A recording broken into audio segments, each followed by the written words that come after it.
27 ठिक छ। यो ह्रास छ हैन, यो ह्रास भनेको के गर्नुपर्छ? घटाउनुपर्छ। ह्रास भनेको के छ? घटाउनुपर्ने हुन्छ। यो 18,000 15,300 आयो। कति आयो? 15,300। 15,300 आयो। अब हामी जान्छौँ कहाँ रे? थप जानकारीमा। कहाँ? थप जानकारी। यो भनेको एडिसनल इन्फर्मेसन हो। के हो?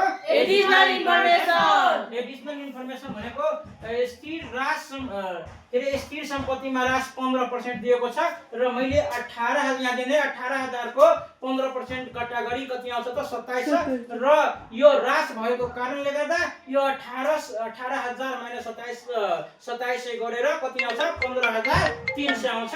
र अब के गर्ने? यहाँ दिने यो कहाँ छ? डेबिटमा छ। यहाँ पनि कहाँ राख्दिने? डेबिटमा राख्दिने। यो पनि डेबिटमा राख्दिने। अब यो 500 यहाँ छ, यो पनि 500 यहाँ राख्दिने। 3,000 यहाँ छ, 3,000 यहाँ छ, यहाँ पनि राख्दिने। बुझिरहेछ कि छैन? बुझिरहेको छैन भने सोध्ने हुन्छ।